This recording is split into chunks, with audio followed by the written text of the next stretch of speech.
que quizás una de las primeras conferencias que había que mantener era precisamente hacer una visión sobre el grafito, pero desde una perspectiva diferente, no contemporánea, no actual, sino el grafito histórico. El grafito histórico que ahora se nos presenta ya no como una molestia, sino como un hallazgo arqueológico a la hora de la restauración de una casa, de un edificio. En muchas ocasiones ni siquiera de la restauración, sino ante la demolición, como está pasado con la cárcel de Granada, antigua provincia. Él también lo tiene investigado. Y ahora se nos viene, en esta contemporaneidad nuestra, todos esos grafitos, ya no como digo, como una molestia, sino como un documento histórico, como una fuente fundamental para conocer nuestro pasado. Tenemos la fortuna, aquí en Granada, de que José Ignacio Barrera Maturana es de los pocos especialistas que hay a nivel nacional sobre un tema que realmente está como en ciernes, como que se está empezando a cuajar ahora dentro del mundo de la investigación. Él es licenciado en Filosofía y Letras, Geografía e Historia, es máster por la Universidad de Granada en Historia del Arte y Conocimiento y Tutela del Patrimonio y está en el proceso de trabajo de su tesis doctoral, que será Grafito histórico de la arquitectura doméstica granadina, siglo XVI y XVIII, documentación, estudio y catalogación. Prácticamente hoy nos va a ofrecer un avance de esa tesis que está muy avanzada.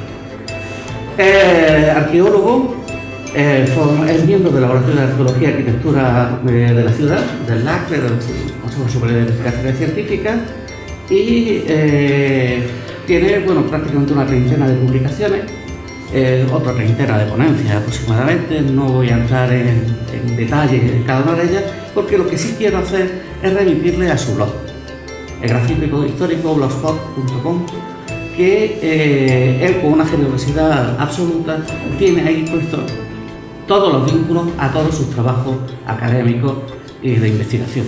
Con lo cual, esta tarde, esta noche, cuando nos hablamos de aquí, si alguien quiere aumentar su conocimiento sobre esta materia tan particular, va a tener la oportunidad, gracias a la generosidad de Nacho, de José Ignacio, de poder acceder libremente a toda esa documentación, que ya es bastante amplia. Cuando nos conocimos sí, era va aumentando, pero he visto que ha crecido de manera extraordinaria. Y que abarca, pues, desde Medina Azar hasta documentación sobre el grafito de la Guerra Civil, las tapias del cementerio, etcétera, etcétera. La prisión, y sobre todo la prisión, que me parece interesantísimo ese trabajo. Bueno, pues vamos a comenzar directamente con lo que es la definición de grafito histórico. La vamos a leer. Son escritos, dibujos y trazos de carácter popular y temática diversa, no siempre anónimos y a veces con intención de perdurar en el tiempo, que las personas del pasado ejecutaron de manera no fortuita y a mano alzada con la ayuda de algún instrumento sobre soportes cuya naturaleza no estaba predeterminada para contenerlo, que se han conservado hasta nuestros días, tanto en edificios, bienes muebles y espacios naturales. Como ven, he destacado lo que son los conceptos principales, ¿no?, de la definición. Por un lado, que son de carácter popular, ¿no?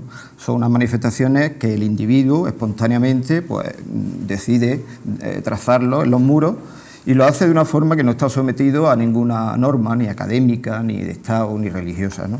No siempre son anónimos, muchas veces aparece el nombre, el apellido, incluso la cuna de donde proceden los autores de esos grafitos, ¿no? ¿Intención de perdurar en el tiempo? Pues sí, en algunos casos sí. Si nos remontamos, por ejemplo, a los viajeros románticos que visitan Egipto, Atenas o la propia Alhambra, ¿no?, pues dejan su testimonio en esos muros porque saben que son edificios milenarios que han perdurado en el tiempo y que van a seguir ahí presentes, ¿no? No son fortuitos, tanto en cuanto están trazados casi siempre con algún instrumento, ya sea un hierro para hacer una incisión, carbón, almagra, pero siempre hay algo, por tanto no se puede hablar de fortuito, ¿no? Importante es que aparecen sobre soportes cuya naturaleza no está predeterminada para contenerlos. Por tanto, pues las encontramos trazados sobre cerámica, ahí tenéis un ejemplo de tipo religioso, una inscripción árabe, o sobre escápulas de vacas en hueso, ¿no?, donde aparecen alifatos, incluso aparecen también suras coránicas, o incluso en madera, ¿no? Hay una pieza principal del techo de Comares, estudiada por Darío Cabanela, pero bueno, que el texto ya le dio información de cómo se distribuía el color del techo de Comares y pudo hacer un estudio profundo, ¿no? También aparecen, como hemos dicho, en la definición, pues en espacios naturales, ¿no?, en cuevas, en rocas. Por ejemplo, estas son estudiadas, que hemos estudiado en en la Sierra de los Filabres, un pueblo que se llama Senés, y bueno, podéis ver algunos motivos de cruces, de jinetes, de armas, pero también aparecen inscripciones árabes, ¿no? Pero bueno, mi trabajo se ha centrado siempre, o sobre todo, aunque he tratado algunos grafitos en los soportes anteriores, se ha basado siempre en estudiar los grafitos que aparecen en los edificios, los grafitos murales, ¿no? Entendiendo murales, todos aquellos que aparecen en cualquier elemento arquitectónico, ya sea un pilar, una columna, el pavimento o el propio muro, ¿no? Como ese que veis ahí de la herradura, del castillo de la Herradura. Bueno, pues os traigo algunas referencias porque cuando nos dedicamos a estudiar los grafitos hay que tener en cuenta también lo que son las fuentes escritas, que nos dicen las fuentes escritas e incluso las fuentes iconográficas, ¿no? Ya llamó la atención a la gente del pasado, ¿no?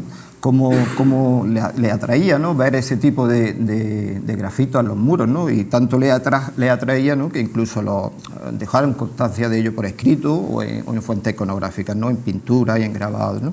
He elegido 3 referencias escritas granadinas del siglo XVI, donde se recogen algunas alusiones a grafitos, ¿no?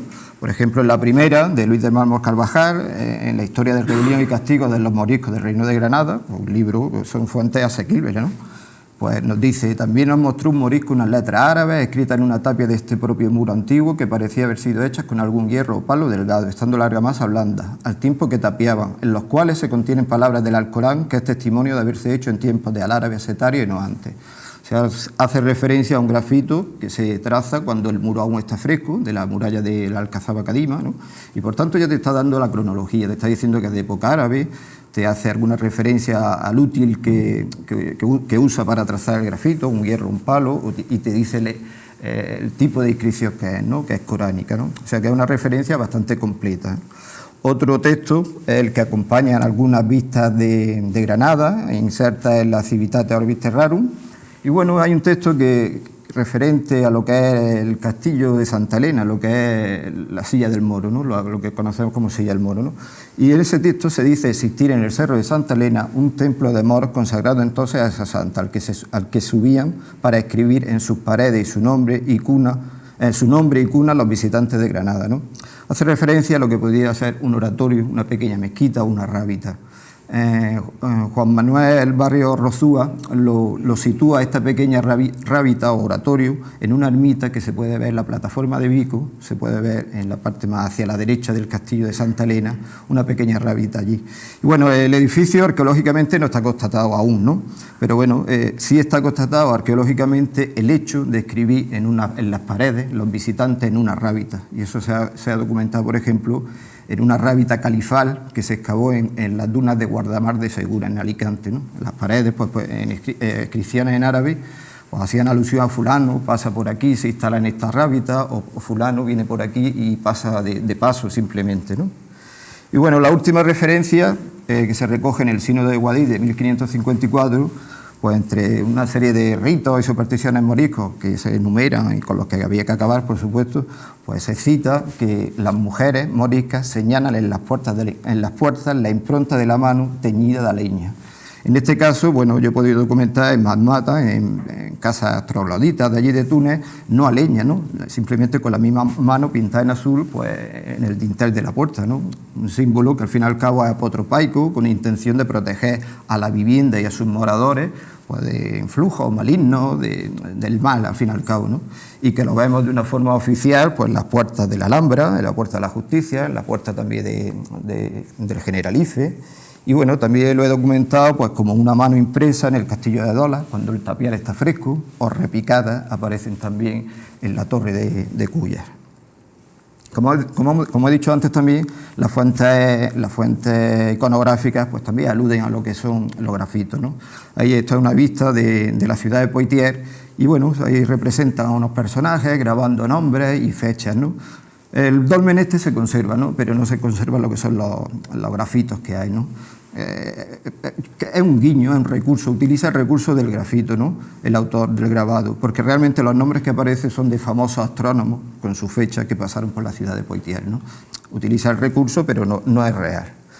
O, por ejemplo, esta obra, este cuadro de Pieter Saint-Redan, donde es una iglesia protestante de muros blancos y sería pues, un espacio totalmente atractivo, un lienzo en blanco para que cualquier persona trazara grafitos o inscripciones en el muro, ¿no? Y bueno, pues ahí vemos un personaje dibujando pues, el famoso caballo Bayard mágico de Carlomagno, hace referencia a una de las leyendas de su vida, ¿no?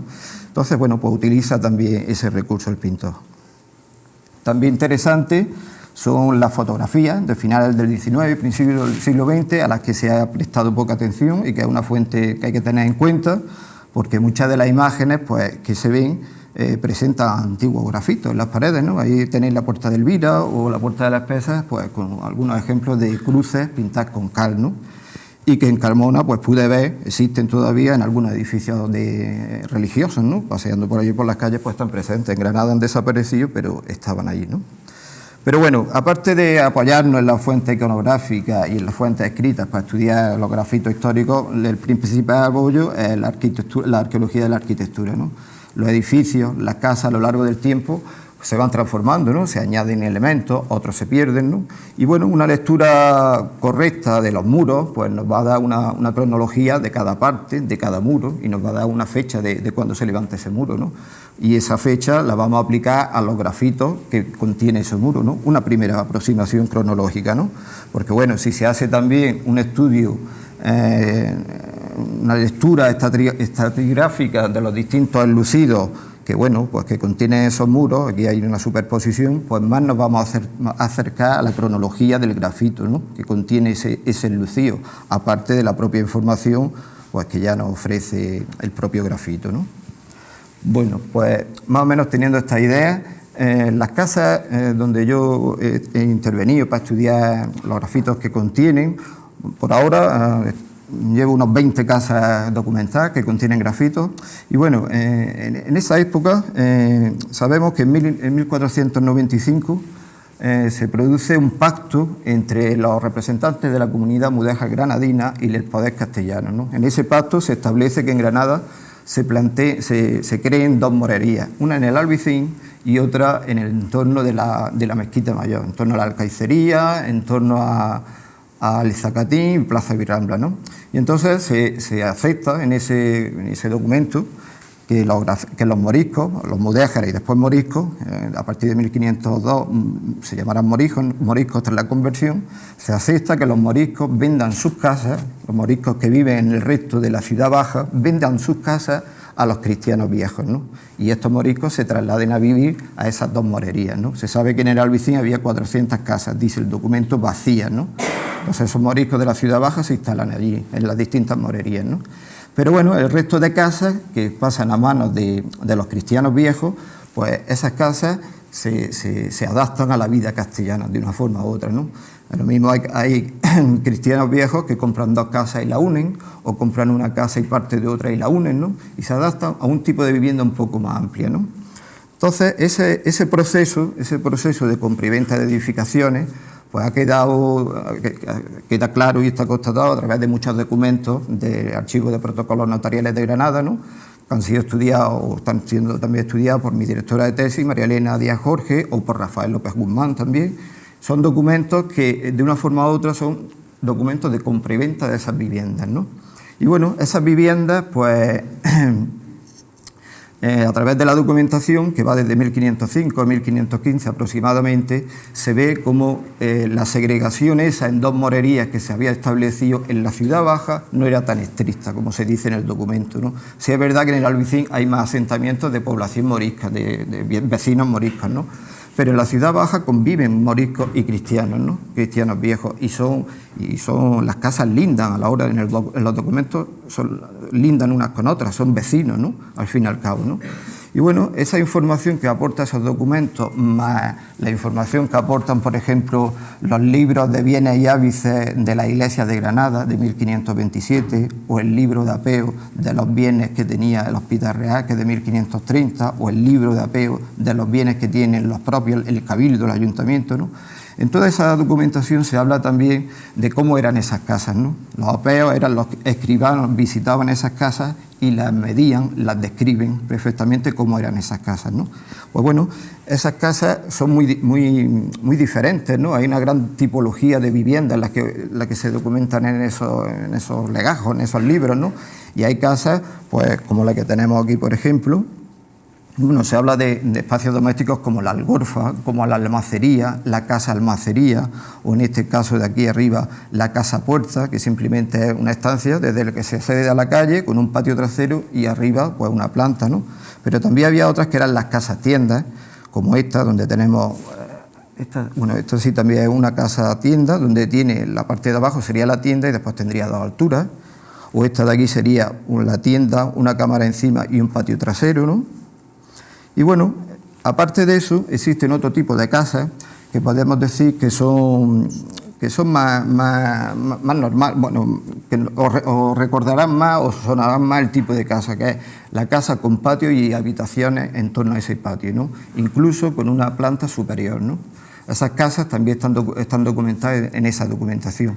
Y bueno, ese tipo de casas, pues según Rafael López Guzmán, pues nos dice en los documentos del siglo XVI, estudiados por él, nos dice que ese proceso que se produce de compra y venta, pues esas casas al fin y al cabo mantienen el módulo habitacional nazarí, aunque tiene ciertas modificaciones, ¿no? Adaptándose en parte a la vida castellana, pero las casas al fin y al cabo mantienen el módulo habitacional nazarí. Aquí tenemos las casas de la Alhambra, que físicamente no han llegado, y tenemos eso, pues casas con un patio y 4 crujías alrededor, esta con un patio y 2 crujías alrededor, o esta un patio y 3 crujías alrededor. Se accede a ella a través de zaguanes, a veces en recodo, con las letrinas al lado del portal de acceso, o los salones mantienen alcobas en los extremos, pequeñas alanías, pero bueno, también depende del nivel económico y social de cada propietario, pues la casa era más suntuosa o menos suntuosa, ¿no? Por ejemplo, tenemos esta, donde bueno, el patio ya es más grande, con una alberca e incluso tiene un pórtico delantero, ¿no? Los salones principales tendrían alacenas y tacas en las puertas. En cambio, esta, por ejemplo, la de Zafra o la de la Casa del Oro, por ejemplo, Horno del Oro, pues ya son mucho más grandes, ¿no? Y más suntuosas. En esta ya presentan 2 pórticos, los salones principales están enfrentados, ¿no? Y bueno, la ala de las casas, la ala del rectángulo, el lado mayor del rectángulo, en esa zona se solía instalar pues estancias como la cocina, la letrina, lo que es de almacenamiento, incluso establos, ¿no? A veces esas salas de almacén y de servicio, al fin y al cabo, contenían encima pues, una pequeña planta de baja altura, que eran las algorfas, como la que podemos ver aquí en la Casa de los Gigantes, ¿no? Y bueno, estas casas nazaríes, a lo largo del siglo XV, y siguiendo las palabras de Antonio Orihuela, que estudia estas casas moriscas, pues nos habla de que a partir del siglo XV, debido a la presión castellana de Granada, pues mucha de la población del entorno musulmana, pues huyendo de ese avance cristiano en la conquista, se instala en Granada, ¿no? La población de la ciudad aumenta, la densidad de población aumenta y la ciudad se satura, no hay espacio para construir, ¿no? Más o menos, y lo que surgen pues son unas segundas plantas sobre los salones principales, ¿no? Salones principales que bueno, tenían una función polivalente, ¿no? Eran salones donde se reunía la gente, la familia o los invitados, también funcionaban como espacio para comer y también funcionaban por la noche, se adaptaban para dormir, ¿no? De los arcones se sacaban jergones o esteras y se dormía, ¿no? Y bueno, en ese periodo empiezan a aparecer plantas en los salones, una primera planta en los salones. Pero bueno, a lo largo ya del XVI, con la influencia castellana, de la manera de construir castellana, ¿no? Esas segundas plantas se generalizan en todas las crujías de la vivienda, ¿no? Y lo que sí es una influencia plenamente castellana es la utilización de las galerías con los pies derechos de madera, como estos que vemos por aquí. Eso es una influencia típica castellana, ¿no? Y bueno, estas son las famosas casas que podemos ver en el Albaicín, que hay muchas que dicen que son casas moriscas. Bueno, no sabemos si son casas moriscas, porque ya hemos comentado que pasaban de mano, no sabíamos quién es el propietario, ¿no? Aunque realmente sí contiene elementos cristianos, como son las barandas, la carpintería y tal, y también tiene elementos de tradición andalusí o nazarí, ¿no? La yesería, la misma funcionalidad de los espacios. Se incluyen ya columnas de piedra de Sierra Elvira. Se adapta más a lo que es la vivienda cristiana y sobre todo influencia de Toledo, ¿no? Pues estas casas, a ver si esto pasa.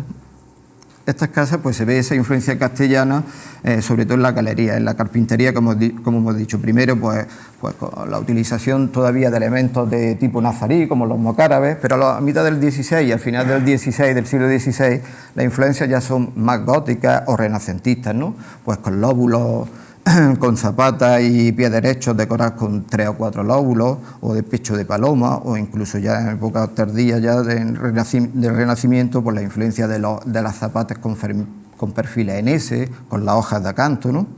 Pero bueno, estas casas también a lo largo del XVI, debido a ciertas disposiciones de la corona, donde se indica que los moriscos deberían de tener las puertas abiertas de sus casas para ver si se desarrollaban en el interior de esas viviendas, pues lo que eran ritos más relacionados con el mundo andalusí, ¿no? Fiestas del Ramadán, de la circuncisión, bodas y tal, ¿no? Con interés de que no se produjeran esas fiestas y esos ritos, ¿no? Pues se indica de que tienen que tener las puertas abiertas para controlar que no pasa allí eso, ¿no? Pero ¿qué pasa? Si pensamos que estas casas, muchas de ellas tienen el acceso con el zaguán en recodo, pues difícilmente se vería, ¿no? Bueno, pues Antonio Orihuela, estudiando muchas de estas viviendas, pues ha detectado en muchas de ellas pues, la creación de unos accesos directos ya desde la calle al patio, ¿no? De forma que estos nuevos accesos que se abren rompen lo que es la estructura original de esos salones principales donde se hacía la vida que hemos dicho antes, ¿no? Dando lugar pues, a pequeñas cámaras en los extremos a las que se accedía, pues adaptando estas alacenas interiores, se convertirían en puertas, ¿no? También la vida castellana es más pública, ¿no? Y con el tiempo, pues en las fachadas se abren ventanas, se abren balcones, ¿no? E incluso al interior esas alacenas se adaptan a lo que son ventanas. Bueno, pues estas casas que sufren la mayor transformación ya a finales del XIX, principios del XX, con la apertura de la Gran Vía, porque bueno, al abrir la Gran Vía, muchas de las casas de la antigua Medina que había ahí, pues se derriban y se traza el trazado nuevo de la Gran Vía y se levantan los edificios que vemos ahora, ¿no? De altas rentas, ¿no? Que la población que vivía ahí, pues antes no podía costear, ¿no? Y muchas de esas familias se trasladan al Albaicín y ocupan estas casas, ¿no? Donde son casas que viven prácticamente en estado de hacinamiento, ¿no? Son casas donde viven 5, 6 o 7 familias, ¿no? Y las habitaciones ya se subdividen demasiado, parte de los patios se incorporan a lo que son las viviendas, las galerías originales pues se tabican, se crean retretes, cocinas en esos espacios, ¿no? Y bueno, muchas de esas casas de vecinos, que son, yo me crié en una de ellas, ¿no? Allí en el Albaicín, pues tienen este aspecto, como la que podemos ver aquí, de Plaza de los Castillas 5. Otras se han restaurado, como esta de Cuesta de la Victoria 9, que se ha convertido en un hotel, ¿no? Donde se han recuperado pues, muchos de los elementos y supuestamente como sería en el 16. Pues bueno, entre este estado y este estado encontramos todo un proceso de obra llevado a cabo por arquitectos y arqueólogos, o uno o otro indistintamente, donde se recuperan pues todos esos elementos. Voy un poco rápido porque aquí, como iba un poco tarde, pues donde se recuperan todos esos elementos originales de la vivienda, ¿no? Pues se pican lo que son tabiques, falsos techos, ¿no? De cañizo, y aparecen lo que son pues las alacenas, las tacas originales, aparecen hornos incluso, los pies derechos y las zapatas embutidas entre los tabiques pues salen al aire, ¿no? Al quitar los falsos techos, los artesonados, algunos con restos de pintura, parte de yeserías, ¿no? Y bueno, también, pues aparte de todos esos elementos patrimoniales de la casa que se recupera y se integra, pues hay también restos de los antiguos yesos que contienen esas casas, ¿no? Los originales, ¿no? Bueno, hasta ahora, pues poca atención se le ha tenido a esos restos de yesos originales, ¿no? Y bueno, se picaban los muros con intención, tanto arqueólogos como arquitectos, pues de buscar la evolución constructiva del edificio, de ver los muros principales, de recuperar los elementos que antes hemos visto, pero esto, bueno, pues no se le hacía mucho caso, ¿no? Ahora incluso, depende de la sensibilidad que tenga el arquitecto o el arqueólogo, pues se conservarán o no esos grafitos, ¿no? A mí me interesa que se conserve porque es lo que estudio, ¿no? Al fin y al cabo, pero no solo por eso, ¿no? Yo cuando doy una charla o publico algo, aparte de realizar el estudio de la información que aportan estos grafitos que contienen los enlucidos, aparte es una forma como de reivindicar la necesidad de conservar esos enlucidos, ¿no? Porque es que ya veréis la cantidad de información que contienen, ¿no? Y hemos de considerar esos enlucidos como un elemento patrimonial más de la vivienda, ¿no? Son auténticos documentos, ¿no? Bueno, pues lo encontramos esos lucidos que contienen grafitos, como hemos dicho, pues en la galería, en el interior de las estancias, incluso en las propias columnas de los patios, son asiduos contenedores de grafitos. Y bueno, la forma de documentar lo que tengo, pues aparte de limpiar primero las capas de pintura o de cal que haya y quitar los yesos más modernos, ¿no? Pues cuando llegamos a lo que es el yeso original, ¿no? Que suele ser más duro y bastante oscuro, ¿no? Pues bueno, a través de luz artificial rasante, con película plástica transparente, pues se fija la pared y con rotuladores indelebles de distintos grosores y colores, pues se van calcando todas las líneas incisas o pintadas que veamos en el muro, ¿no? Igualmente se hacen fotografías tanto de conjunto como de detalle. Yo también suelo hacer las fotografías antes y después de hacer el cálculo, me sirve para trabajarlos mejor. Cuando tenemos nuestro papel ya todos esos calcos se pasan a papel vegetal, se escanean para trabajar a un tamaño más cómodo. Y bueno, también tengo la costumbre de representar lo que son las lagunas, la falta del lucillo, que se ha deteriorado y se ha perdido, ¿no? No está completo el enlucido, porque de esa forma queda patente como parte de ese enlucido pues, ha afectado parcial totalmente a los grafitos, ¿no? Por ejemplo, esto que es una pared de una galería, pues se enumeran también los distintos motivos visibles que se puedan ver en esos grafitos, ¿no? Y se le hace una ficha a cada motivo, como el arqueólogo pues, hace su ficha de cualquier estructura muraria, de cualquier estratigrafía, incluso de los propios elementos que salen en las excavaciones, la cerámica, el metal, ¿no? Y a esa ficha de cada motivo se le da su numeración, la situación, soporte, la técnica de ejecución, si se ha usado algún utensilio para trazarlo, las medidas que tiene, o la cronología si es posible, observaciones, se añade una foto y un dibujo, lo más completo posible, ¿no? Que todo ese material después para estudiarlo pues, es necesario, ¿no? Cuando la obra la lleva normalmente un arquitecto, pues hay que convencerlo de que esos enlucidos se tienen que conservar, ¿no? Entonces, pues es necesario elaborar un informe con una propuesta de conservación, ¿no? Donde se suele indicar, pues bueno, que quede enfoscado todo el muro alrededor, que se conserve el original, como en otras casas que se han llevado así, ¿no? Y se conservan en las viviendas así. Se recomienda que intervenga, si es necesario, un restaurador para consolidar esos yesos en caso de que estén bastante degradados y para consolidar también, pues, si son grafitos que están pintados, para consolidar también esas pinturas, ¿no? En caso de que estén a la intemperie, pues si es necesario, pues se aconseja también que se cubran con metacrilato, con un cristal para protegerlos. Muchos de estos grafitos aparecen en las galerías de las viviendas, ¿no? Entonces, los agentes atmosféricos, pues ahí la afecta más, ¿no? Está claro, la lluvia, el sol. Y bueno, si son lugares donde van a ser visitados por el público, pues también es aconsejable pues, que se pongan unos paneles explicativos para que la gente pues, vea qué significa, qué es lo que hay en esos lucidos. En este caso, pues, un barquito ahí, pues el ayuntamiento puso aquí un soldado, un cuarto de infantería, pues dibujando, ¿no? Para que se hagan una idea de lo que es aquello, ¿no? Y bueno, entrando ya en los grafitos, pues cada grafito está trazado de una manera, ¿no? Y he podido pues, documentar pues, nueve técnicas aproximadamente en los grafitos que he podido estudiar, ¿no? Y bueno, pues encontramos grafitos incisos, trazados a mano alzada o trazados por compás, ¿no? O en superficie, o sea, el yeso ya está seco y ya han trazado esos motivos, o están trazados cuando el yeso aún está fresco, ¿no? Por tanto, las incisiones se ve perfectamente como al trazar la incisión, pues crea una pequeña rebaba o reborde a los lados de la línea, ¿no? A veces también se usa una técnica mixta, incisión y después se repasan con carbón esas líneas, o hay grafitos trazados a carbón, en almagra, dibujos a lápiz ya de época más contemporánea, repicados, impresos cuando está fresco, por ejemplo el del Castillo de Dolas que antes hemos visto, con el tapial fresco o punteados por impresión, ¿no? Esas son más o menos las técnicas en que están trazados los grafitos que he documentado. Podemos hablar también de muchas categorías, ¿no? La temática es muy variada, ¿no? Bueno, yo he hecho más o menos, he recogido aquí estas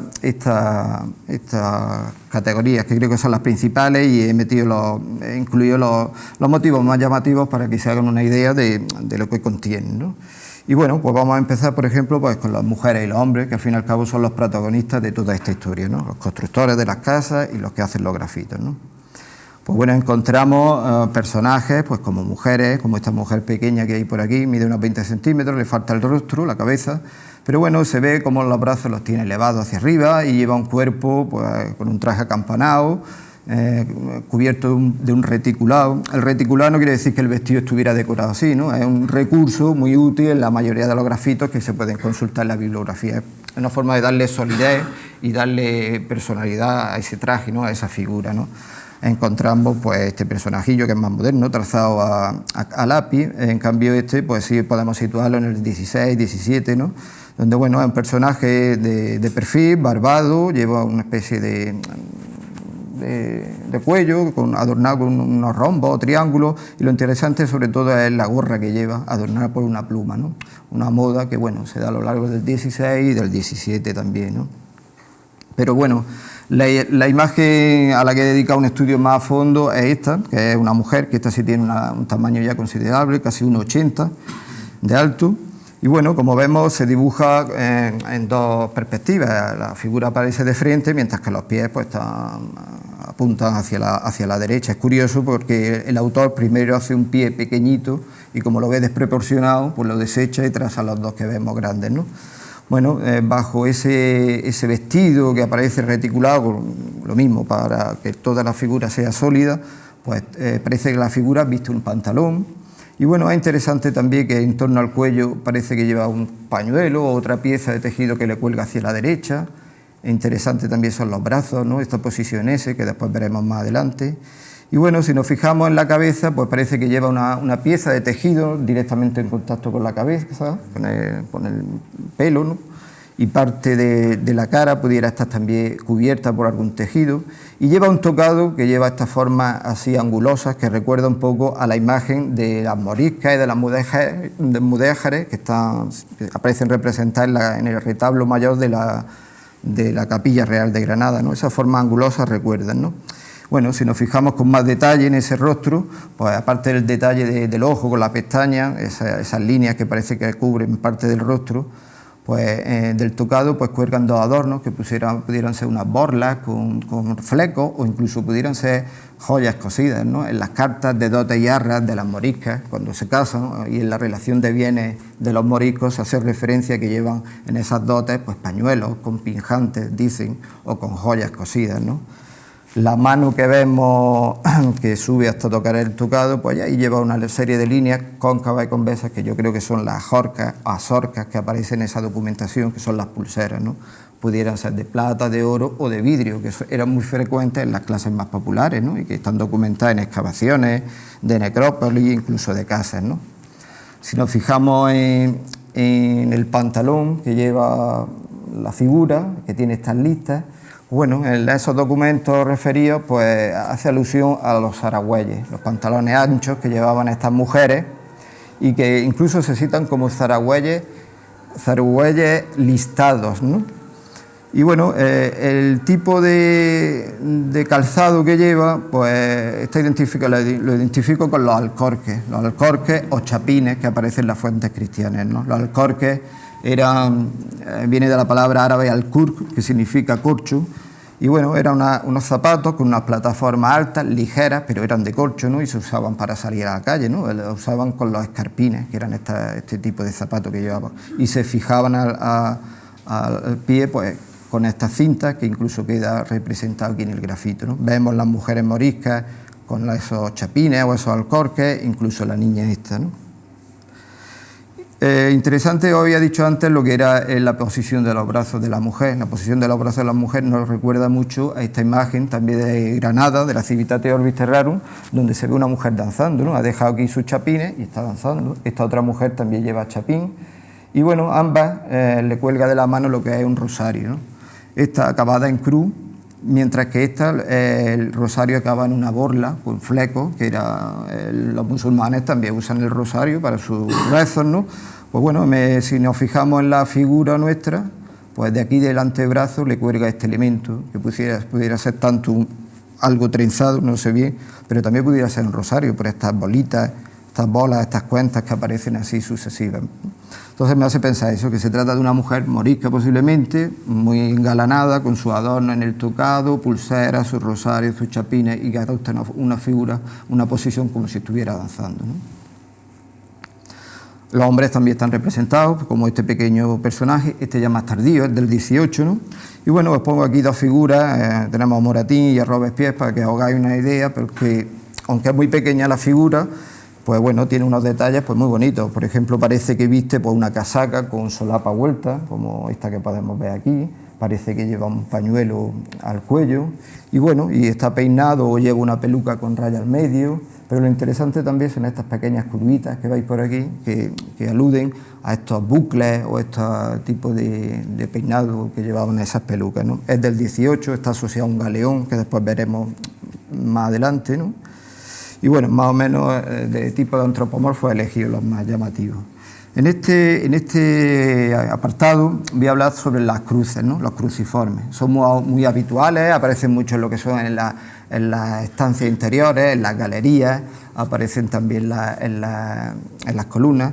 Y bueno, el título, Cristianizando el espacio, pues creo que realmente las cruces tienen esa función en esas casas, ¿no? Pasan de manos de moriscos a cristianos viejos, incluso cuando la expulsión, muchas de esas casas se las queda la corona y después las vende o las arrienda a cristianos viejos, ¿no? Y es una forma como, incluso yéndose el antiguo inquilino, pues una forma de purificar, por si hubiera quedado impregnado en esos muros, en esas casas, ¿no? Esa posible mala influencia que quedara, ¿no? De los habitantes antiguos, ¿no? Y entonces, pues bueno, encontramos cruces de Caravaca, como esta. Sabemos que bajo la cruz de Caravaca, pues se bautizaron los mudéjares, ¿no? Y los moriscos. Y bueno, pues aparecen también lo que son cruces latinas sobre peana, que son las más repetidas. E incluso algunas como esta pues presentan el sudario de la escena del descenso de Cristo, ¿no? De la cruz, o son ya auténticos calvarios, ¿no? Esta, por ejemplo, con la cruz mayor de Cristo, con los 3 clavos representados, la cartela, incluso la corona, con la cruz de uno de los ladrones, con los 3 clavos representados. Aquí faltaría esta, se desprendía el yeso y no se ha conservado, pero bueno, se ve un poco del extremo y el clavo, y otro elemento también del Calvario, que era la escalera, ¿no? Perdón. Aparecen asociadas a círculos, trazadas a mano alzada, contorneadas, y otras pues trazadas a compás, ¿no? Dando lugar pues a cruces ya potenciadas, con los extremos cóncavos y convexos, incluso la que veis aquí en el extremo, pues algo más asimétrica, pero bueno, es una cruz sobre orbe, ¿no? También. Aquí, de maestros y obras y albañiles y artesanos, he agrupado unos motivos que, bueno, son de 2 tipos, unos trazados a compás y otros que son auténticos alzados pues, de un altar o de una portada, ¿no? Y bueno, creo que realmente corresponden este tipo de grafitos a estos grupos, a estos gremios, porque bueno, no creo que cualquier persona en aquella época pues tuviera un compás y tuvieran la habilidad de utilizar el compás como lo vamos a ver ahora, ¿no? Encontramos simples círculos trazados a compás, incluso cuando la superficie está tierna y vemos las huellas, incluso parece que se mueve el compás, se le mueve y no llega a cerrar la línea del círculo y se le dispara la línea recta. Y bueno, en la imagen de al lado pues ya son círculos más grandes, de 20 centímetros casi de diámetro, que se entrecruzan, están trazados cuando el yeso está seco y dan lugar pues a rosetas de 3, de 6 pétalos, vale, bastante básicas, ¿no? Pero bueno, en esta casa sí hemos encontrado se ha encontrado pues un panel muy grande y que contiene, pues podríamos decir casi la Capilla Sixtina de los trazos a compás en estas casas moriscas, ¿no? Y sobre todo aquí en el Albici, ¿no? Este panel tan grande está en una de las galerías. En la parte superior pues son barcos trazados a carbón y este personajillo es el que veíamos antes, más contemporáneo. Pero todo este galimatías que hay aquí de líneas y trazos es inciso, ¿no? Y se pueden ver 2 momentos. Un primer momento que corresponde a una pequeña inscripción árabe que hay aquí, que está asociada con todos estos motivos trazados a compás y asociado también a estos dos sellos de Salomón. Y en un momento posterior, no sé cuánto tiempo posterior, pero poco, se traza encima el castillo que veis, que es grandísimo y está asociado a las cruces que antes hemos visto, recruzadas, incluso a una Ave María que aparece aquí, ¿no? Extrayendo todos los elementos esos que están trazados, la parte de arriba, los que os pongo aquí arriba, yo los llamo unidades de base, ¿no? Pero bueno, al fin y al cabo son sellos de Salomón, rosetas y círculos concéntricos. Si combinamos todo esto nos da estas figuras más complejas, ¿no? Como veis, no creo que cualquier persona trazara, a mí me costó mucho trabajo, yo las calco a mano, pero después las tengo que pasar a papel vegetal con el compás, ¿no? Y tengo que ir viendo dónde pinchar para ir trazando cada línea, ¿no?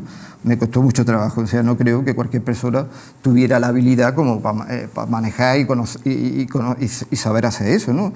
Y bueno, entonces me hace pensar que realmente una persona que conoce la geometría, que conoce y está acostumbrada a manejar el compás y por tanto los traza en la pared con alguna intención, quizás pues en una conversación entre varios autores, entre varios artesanos o albañiles, pues trazan, no sé si habéis tenido obra alguna vez en casa, normalmente los albañiles o los carpinteros suelen pintorrear y hacen bocetillos en la pared, pues algo así, sería una especie de lección, entre ellos hablan de cómo trazar tal motivo, ¿no? Para aplicar en algún lado, en una yesería, en un zócalo, en un artesonado o en algo que estuvieran fabricando en ese lugar, ¿no?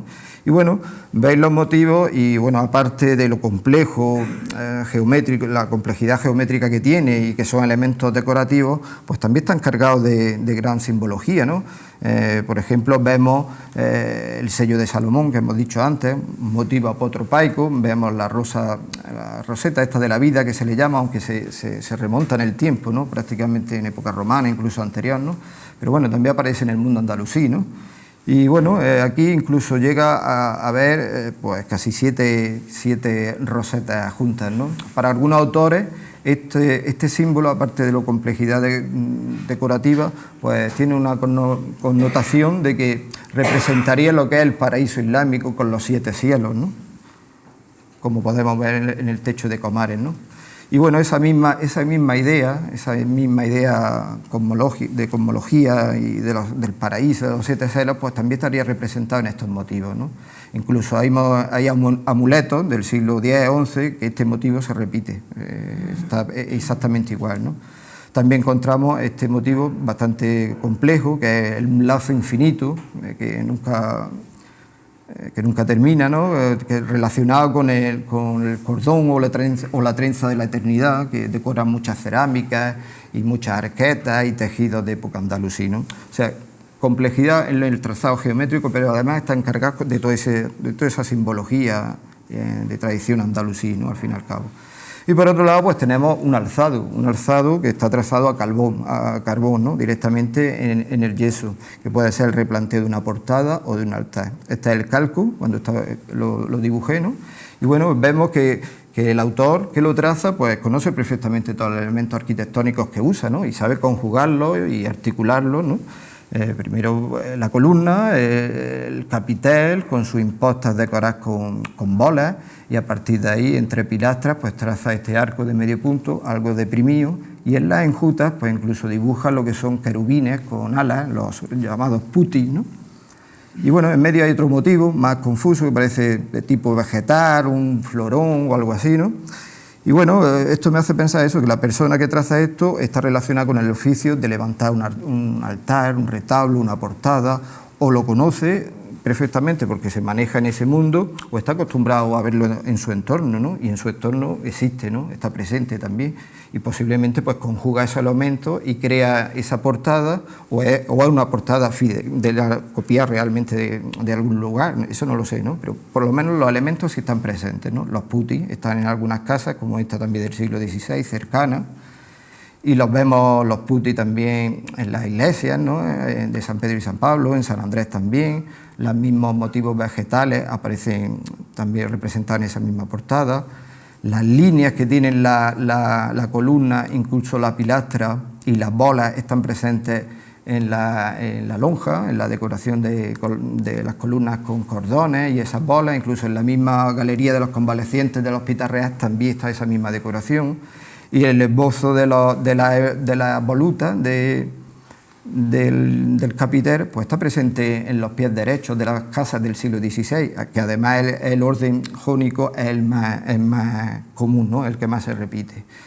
Los contadores son otros grafitos que aparecen, que cuentan algo, son líneas paralelas que se cruzan en cuadrados, a veces formando T, cuentan algo, no sabemos qué, quizás relacionadas con las propias obras que se realizaban en la casa o algo que se almacenaba en la casa.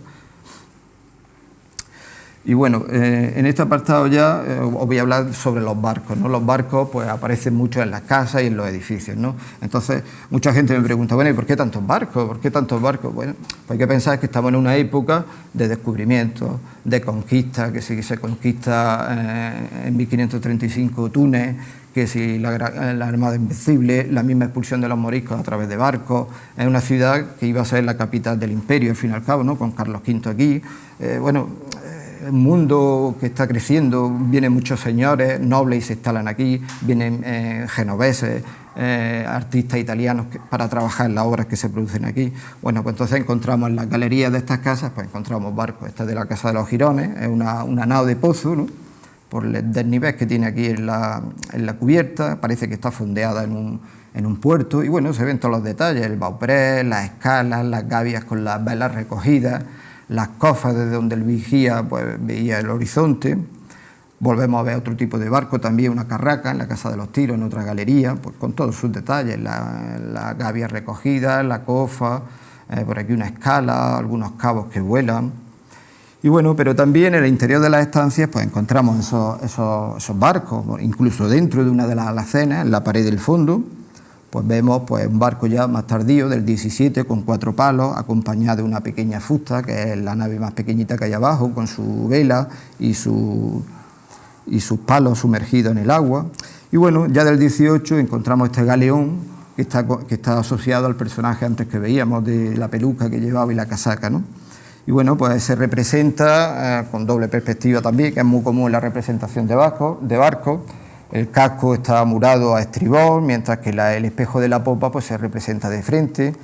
Y bueno, con doble batería de cañones. En la primera batería aparecen las puertas, incluso con los falconetes asomando, los cañoncillos, ¿no? Y bueno, y aparece el fanal, que es el farol, lo que indica que era una nave capitana, porque dirigía una flota. Y muy bonito también lo que es el mascarón de proa, ¿no? El mascarón de proa, pues a mí me da, parece que tiene unos aires como de berberisco o pirata o lo que así, ¿no? Junto a ese galeón tan bonito de carbón, pues aparecieron también estos otros que intentan imitar al anterior, pero vaya, no llegan a nada, ¿no? Pero también son galeones, son de guerra, con su primer nivel donde aparecen los cañones, incluso personajes en la cubierta, ¿no? De castillo y torres. Bueno, aquí son pocos los que encontré, he encontrado 2 motivos, pero son interesantes. Por un lado, el castillo que antes hemos visto, que una vez quitado toda la maraña que tenía de círculos trazados de compás, pues queda así, ¿no?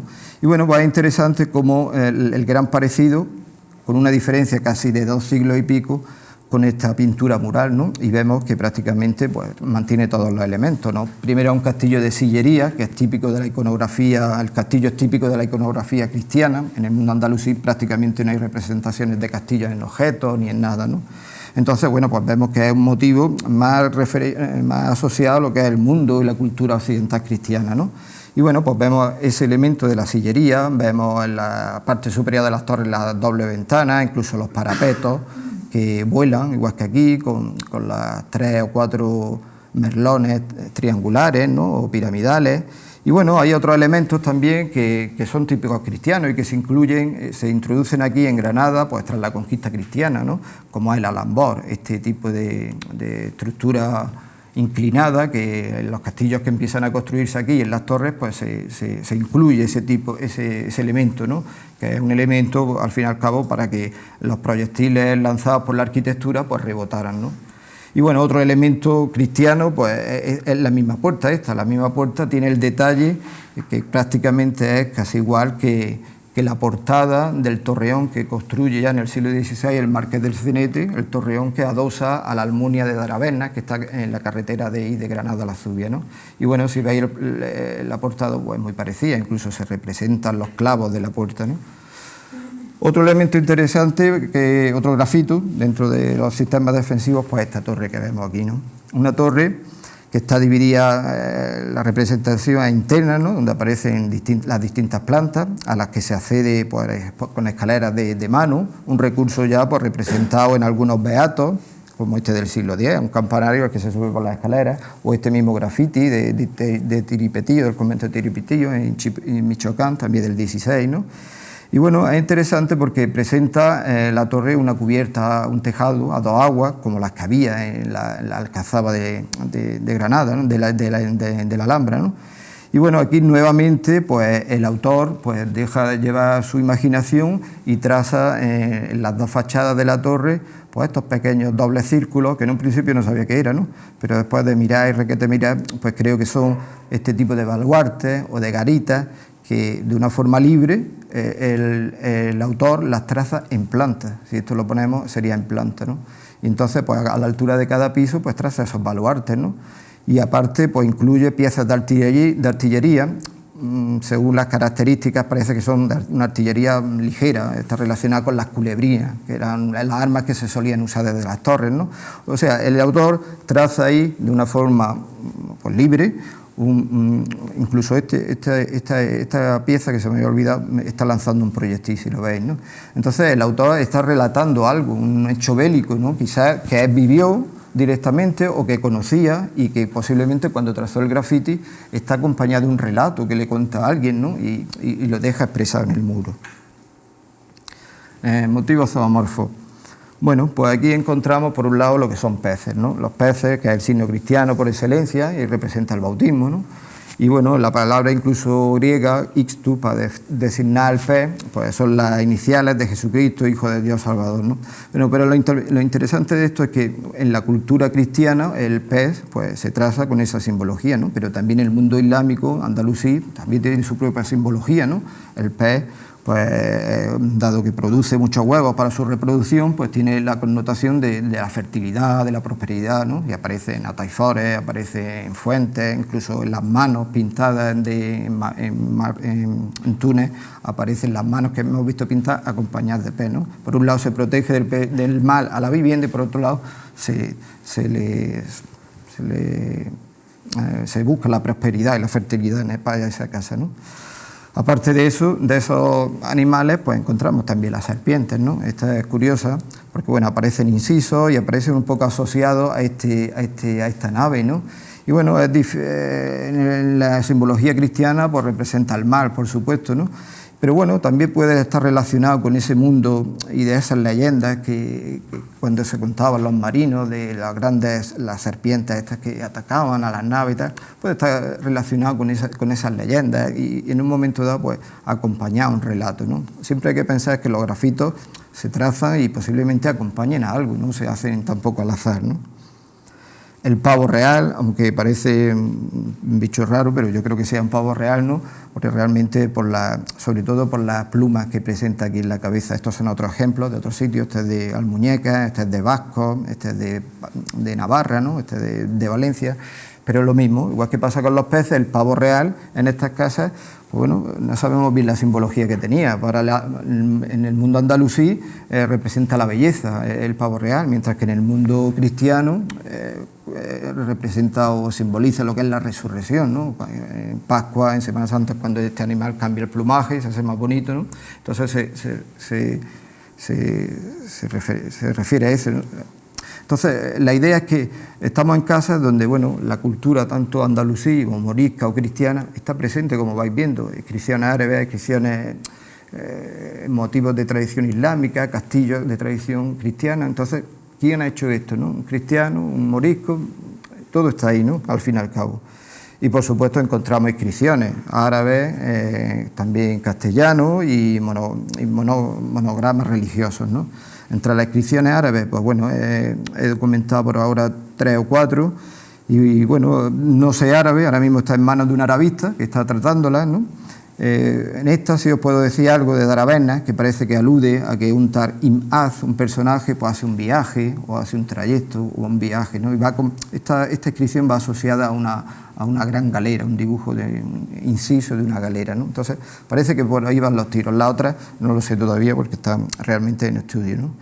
Aparecen los monogramas, como he dicho antes, el Ave María, o el INRI, Jesús de Nazaret, Rey de los Judíos, que aparece en las cartelas de algunas de las cruces, o el IHS, este es muy interesante, el Jesús Salvador de los hombres, ¿no?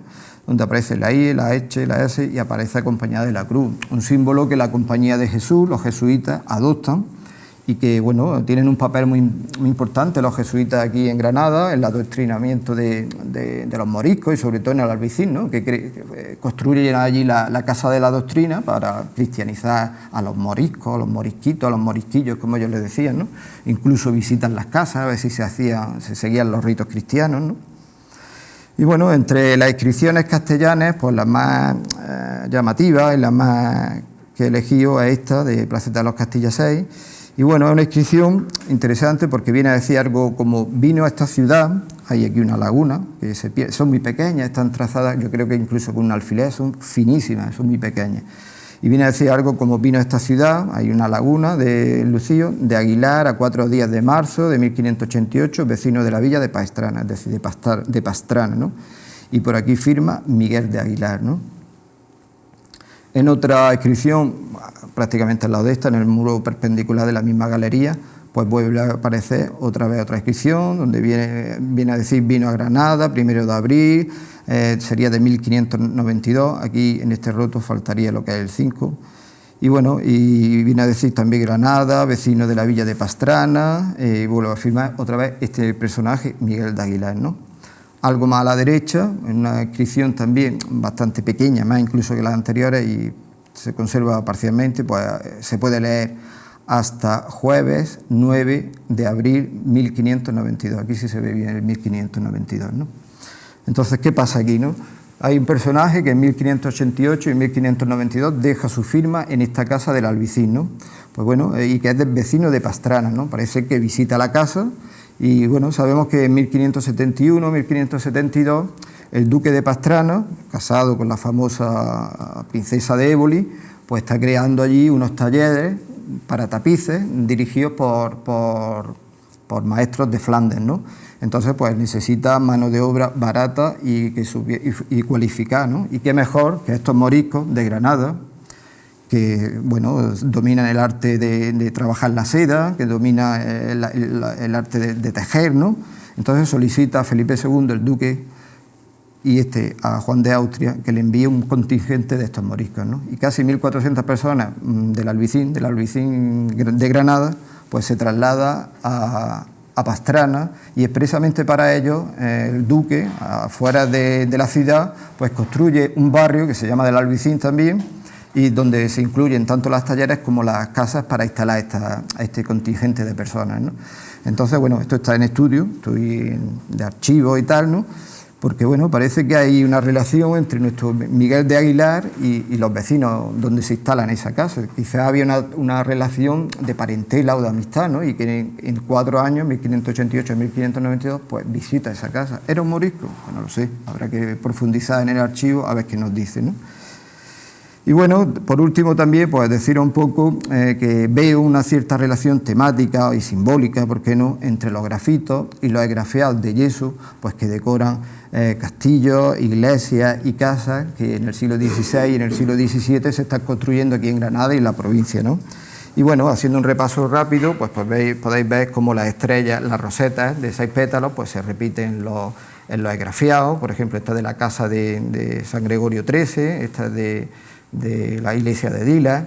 Esto es el lazo infinito que veíamos, pues lo vemos en esta foto que amablemente me cedió José Vallejo, y que era de la iglesia de San Gregorio Helvético, pero bueno, apareció en la fachada, estaban restaurando la fachada, pasó por allí José, hizo una fotografía y me la pasó. Esto ya no existe, volvieron a cubrirlo con enfoscado moderno. Y bueno, encontramos también el sello de Salomón dentro de círculos, en la misma casa de San Gregorio, número 13, o la estrella de 8 puntas, la vemos en la cuesta de la Victoria 9, o en el pequeño mirador que hay sobre la muralla cirí de la cuesta de la Cava, los cuadriculados estos, los reticulados, en la misma casa esta de San Gregorio, las cruces sobre peanas las vemos en la iglesia de Alendín o en Santa María de la Alhambra, los peces pues los vemos en el castillo de Vélez de Benaudalla, por aquí hay otro pez, o en la propia iglesia de Santa María de la Alhambra. El monograma de Ave María, volvemos a verlo también en Santa María de la Alhambra, incluso el IHS con la cruz, la granada coronada, pues está todo junto en la misma iglesia de Dilas, ¿no? Y bueno, más o menos esto es lo que yo quería deciros y se pueden sacar algunas conclusiones. Por un lado, pues que las casas, estas que estudiamos, pues son casas que conviven tanto personas como grafitos. No tenemos que olvidar la imagen que tenemos ahora de nuestras casas impolutas, blancas, perfectas, nuestras paredes, donde se le regaña al niño si hace un garabato. Convivían esos grafitos y las personas, y lo hacían, ¿no? Los trazaban en las paredes, ¿no?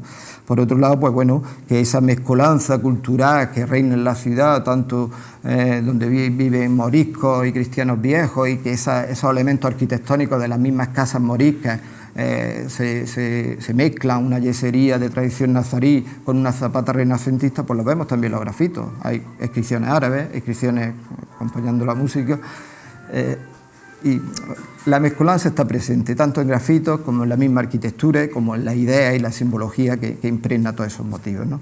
Y bueno, y más o menos pues en eso es lo que estamos profundizando, más extenso en la tesis, y eso es todo. Espero que no os haya cansado mucho, aburrido, y cualquier pregunta que tengáis o comentario, pues aquí estamos para